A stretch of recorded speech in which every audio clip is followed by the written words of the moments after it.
Let's break down something most people completely misinterpret.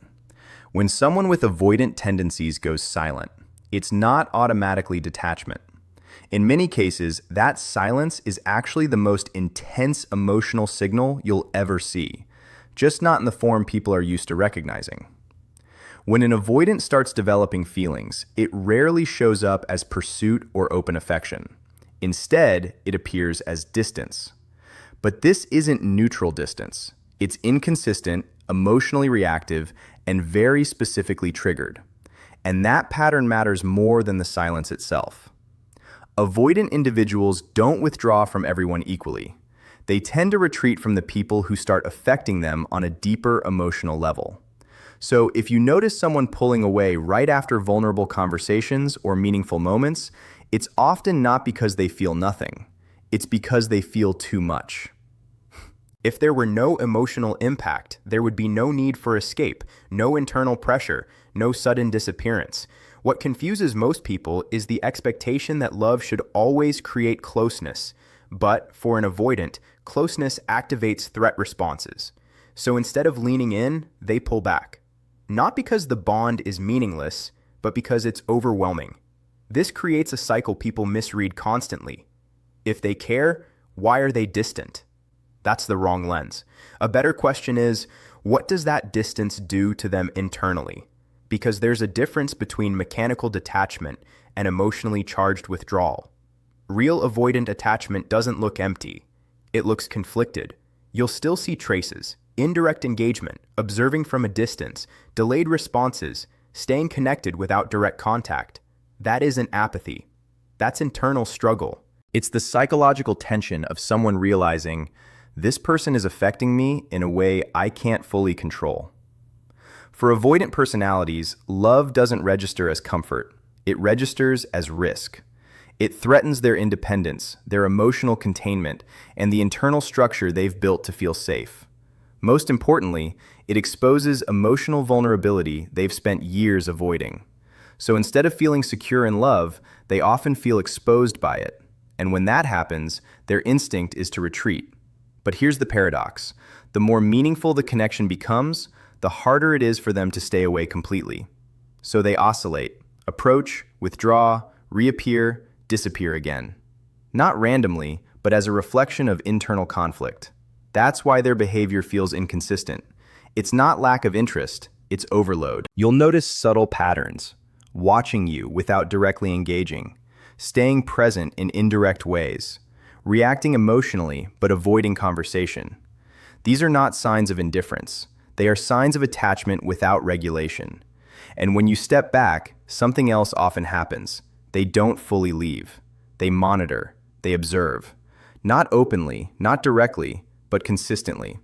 Because complete disconnection only happens when there is no emotional activation. In avoidant dynamics, activation is exactly what's present. This is why silence becomes layered.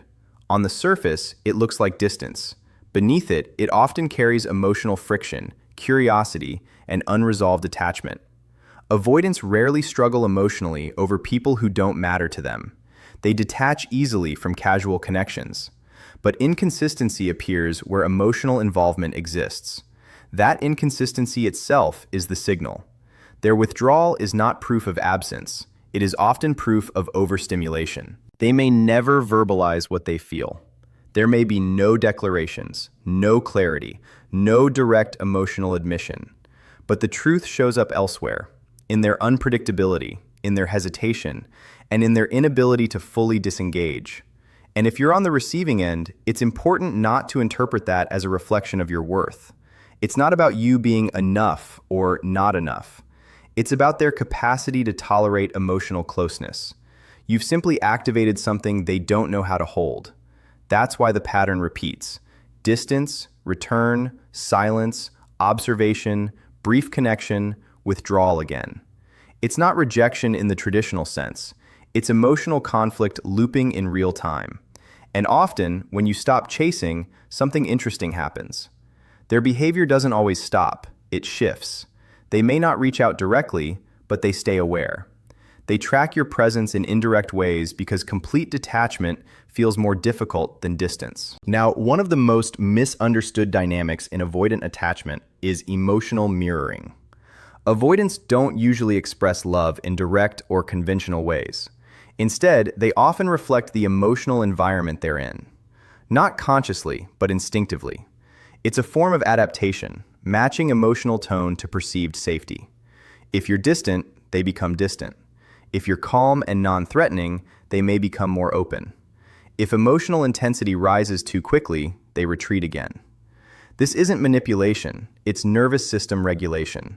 They are not expressing feelings openly, they are adjusting internally to what feels safe enough to tolerate. And importantly, this mirroring doesn't happen with everyone. It's not activated by casual interactions. It shows up when someone has already created emotional significance in their internal world. That's what makes it meaningful. It's not performative, it's reactive. Over time, you may even notice subtle internal absorption. They start repeating your phrases, echoing your perspectives, or adopting your way of processing things. Not because they are copying you, but because emotional closeness in avoidance systems often develops through internal integration rather than outward expression. That is their version of intimacy. Not stepping closer physically, but carrying the connection internally without fully exposing themselves to it. The same pattern shows up in routine. For avoidant individuals, routine is stability. Predictability equals safety. Emotional disruption equals risk. So when someone enters their routine, changing how they think about their day, when they communicate, or how they allocate attention, it creates internal friction.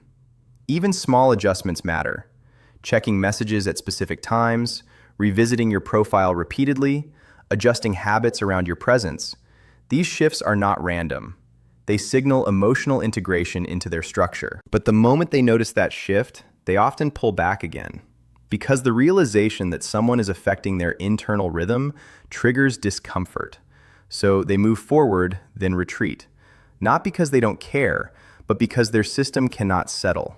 And when you step away, they notice. Even if they don't respond directly, your absence disrupts that emerging rhythm. That disruption often produces subtle behavioral reactions. Checking in indirectly, observing from a distance, or reappearing in small ways. Not because they want attention in a surface-level sense, but because something internally has been disturbed. This is where most misunderstandings happen. People assume silence equals disinterest, but in avoidant dynamics, silence often contains engagement without expression. Eventually, what becomes clear is this: avoidant attachment doesn't always look like love as people expect it to look. It looks like inconsistency, internal resistance, and emotional hesitation. And when you start noticing patterns instead of just words, a different picture forms. Because the truth isn't always in what they say. It's in what they repeatedly do when they are overwhelmed, when they are triggered, and when they are trying not to feel too much at once. And in the end, the most telling sign is not presence or absence, it's impact. When someone changes how they behave around you, even subtly, even inconsistently, it means you've reached something underneath their defenses. And that's where the real conflict begins. Because sometimes love in avoidant attachment doesn't arrive clearly. It arrives as disruption, as contradiction, as silence that still pays attention. And if you've ever seen someone disappear after opening up, then reappear as if nothing happened, you've already seen that conflict in motion. The push of vulnerability followed immediately by the pull of self-protection. That's where the pattern always reveals itself, not in certainty, but in the struggle between connection and fear. Go. And that's the part most people misunderstand completely. When someone with an avoidant attachment style disappears and then quietly reappears, it's not randomness, and it's not casual behavior either.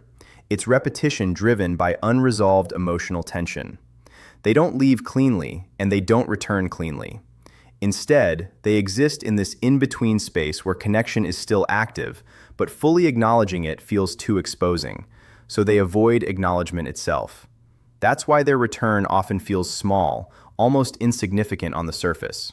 A meme, a reaction, a short message that avoids anything emotionally direct. To an outside observer, it looks like nothing changed, but internally, something very real has already shifted. because avoidants don't re-engage without activation. Something in them got triggered during the silence. Maybe they missed you. Maybe they felt your absence more than they expected. Maybe they replayed a moment of connection they can't fully rationalize. Whatever the trigger is, it pulls them back toward you, but not toward emotional honesty, toward proximity without exposure. They want closeness without vulnerability. That contradiction is where all of this behavior comes from. On one side, there is attachment. On the other, there is fear. And neither side fully wins. So what you get instead is oscillation. Distance, return, withdrawal again, then another return. Not because they are trying to confuse you, but because they are internally conflicted between wanting connection and protecting themselves from it. And that protection system is automatic. For an avoidant, emotional closeness doesn't register as safety at first. It registers as loss of control. So when the bond becomes real enough to matter, the nervous system reacts as if something dangerous is happening. That's when they step back, not because the feeling is fake, but because it is too real to regulate comfortably. But suppression doesn't erase emotion, it just delays expression. So while they're gone, the connection doesn't disappear. It continues in the background. That's why they reappear later, because avoidance doesn't eliminate attachment, it interrupts it. And what gets interrupted tends to resurface in indirect ways. This is also why their communication on return feels disconnected from emotion. They don't say what's actually happening internally. They don't say, I pulled away because I felt overwhelmed. They don't say, I missed you but didn't know how to come back. Instead, they choose neutral re-entry points that allow them to reconnect without admitting emotional risk. It's not dishonesty in the intentional sense, it's protection. They are trying to re-establish contact while keeping vulnerability sealed. And underneath that behavior is a deeper psychological conflict. Part of them is drawn to connection, and another part is convinced that connection will eventually cost them their stability. So even when they come back, they don't fully return. They hover, they test, they observe whether it feels safe again.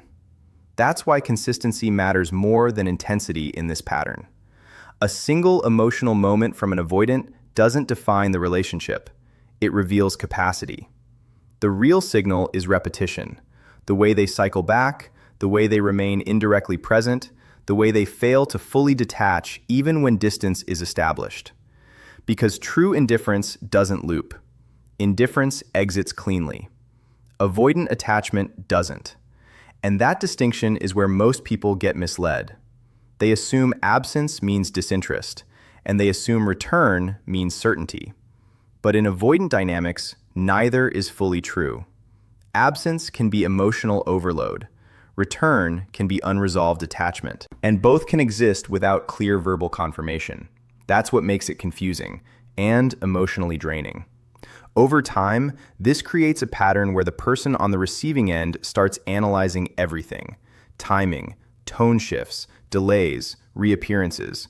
Because meaning is no longer in direct communication, it's in behavioral rhythm. But even that rhythm has a core truth underneath it. Avoidants return to what has emotionally impacted them, even if they don't consciously want to. Not because they are trying to build closeness in a traditional sense, but because emotional imprinting doesn't disappear just because someone withdraws. So each return is less about strategy and more about unresolved internal pull. They come back because something in the connection is still active inside them, not resolved, not processed, not fully released. And yet, they still don't know how to stay. That's the paradox. They want connection, but only within limits they can control. They want closeness, but not the dependency they associate with it. They want emotional safety, but their system interprets emotional closeness as potential loss of safety. So they oscillate between pursuit and retreat. And from the outside, that looks like inconsistency. But internally, it's regulation. The important thing to understand is this: their behavior is not random and it's not empty. It's patterned. And patterns reveal emotional truth even when words don't. Because someone who feels nothing doesn't return. They don't hover. They don't re-enter the space in small ways. They simply exit. But avoidant attachment doesn't allow clean exits when emotional activation exists. Instead, it creates loops. return loops, distance loops, silence loops, each one reflecting a different stage of internal processing they are not expressing outwardly. And in those loops, connection stays alive, even if it's unspoken. That's why reading avoidant behavior requires looking beyond surface communication. The message is not in what they say, it's in what they repeat, what they avoid, and what they cannot fully disengage from. Because when someone keeps coming back in fragmented ways, the truth isn't in the message itself. It's in the fact that the bond was never fully left behind. In the end, avoidant behavior isn't a simple story of interest or indifference. It's a cycle of connection and fear colliding at the same time. Their silence, distance, sudden openness, and return patterns are not random. They are signs of internal conflict between wanting closeness and fearing emotional exposure. What feels like withdrawal is often overwhelm, not absence of feeling. What feels like inconsistency is often unresolved attachment trying to regulate itself. And what feels like confusion on your side is really a lack of emotional safety on theirs. The key truth is this: avoidants don't process love through clear expression. They process it through patterns. If someone keeps pulling away, but also keeps coming back in subtle ways, it usually means the connection has reached them deeply, but they don't yet know how to hold it without fear. So the conclusion is simple. Don't judge the connection by their silence alone. Look at the pattern, the impact, and the repeated return. Because in avoidant dynamics, love is rarely spoken directly. It's revealed indirectly through behavior they themselves struggle to understand.